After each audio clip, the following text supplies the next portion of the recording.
Et si la peur était un signal vers une croyance qui te limite, on l'appellerait certainement une croyance limitante. Alors dans cette vidéo, je vais te parler des différentes émotions que tu ressens et de ce qu'elles cachent en réalité.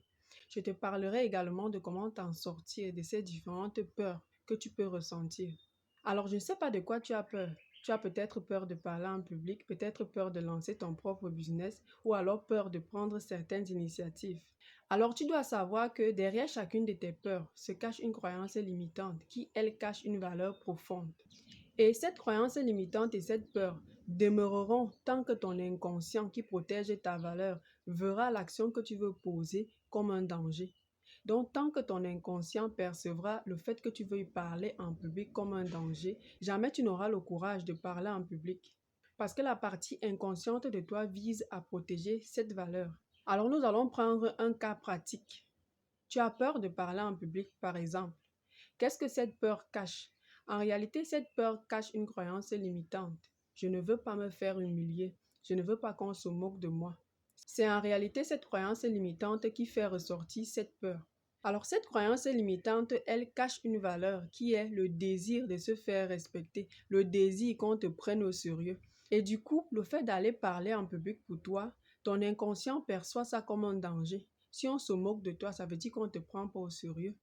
Par conséquent, ton inconscient bloquera cette action. Peu importe ton désir, ta volonté de vouloir parler en public, tant que cette croyance limitante ne changera pas, il te sera impossible de parler en public. Alors, comment se sortir de cette situation? Comment se sortir de cette lutte interne? Il va falloir que tu questionnes ta croyance. Et pour ce faire, il va falloir que tu saches sur quoi ton inconscient se base pour pouvoir t'empêcher de parler en public. Pourquoi est-ce que je crois que si je parle en public, je me ferai humilier? Ça peut être par exemple parce que tu as déjà vécu ça avant, tu as eu à te faire humilier parce que tu voulais parler en public. Ça peut être le fait que tu aies vu une personne qui s'est fait humilier en essayant de parler en public. Ça peut également être des interprétations que tu te fais, les histoires que tu te racontes dans la tête. Tu n'as jamais vécu une situation pareille, tu n'as jamais vu en fait quelqu'un se faire humilier, mais ton cerveau te fait croire que tu te feras humilier. Que ce soit pour les interprétations que tu te fais, c'est-à-dire les petits scénarios que tu te fais dans ta tête sur le fait que tu te feras humilier si tu parles en public, ou alors le fait qu'une autre personne ait vécu ça et que tu penses qu'en retour, ça pourrait également t'arriver à toi. Dans ces deux cas, il te faudra juste recadrer ta croyance. C'est pas parce qu'une autre personne a eu à vivre ça que ça veut dire que toi également, tu vas vivre la même situation. Et que tu te dises que les imaginations que tu te fais dans ta tête, en fait, c'est juste dans ta tête. Tu n'en sais rien, tu n'as jamais vécu cela. Et de toutes les façons, pour pouvoir vivre cela, il faudrait que tu t'entraînes. Parce qu'on se lève un matin et on peut parler en public.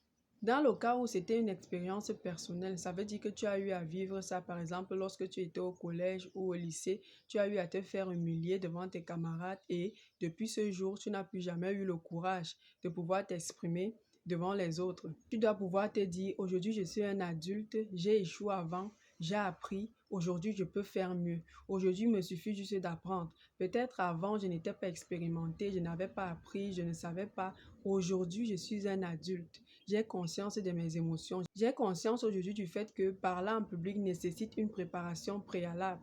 Je ne me lève pas juste pour aller parler en public. Peut-être je l'ai fait avant, c'est pour ça que je me suis fait humilier. Aujourd'hui, j'ai conscience du fait que parler en public nécessite une préparation préalable. Dès que tu t'es recadré en fait comme ça, il te sera plus facile de pouvoir parler en public. En prenant conscience de cela et en travaillant régulièrement dessus, tu verras que tu pourras passer le cap et passer à autre chose. Pourquoi pas prendre des cours de prise de parole en public, se préparer au préalable et essayer. Et si tu aimerais plus d'astuces pour pouvoir t'en sortir, n'oublie pas de t'abonner, de commenter, de liker et de partager la publication.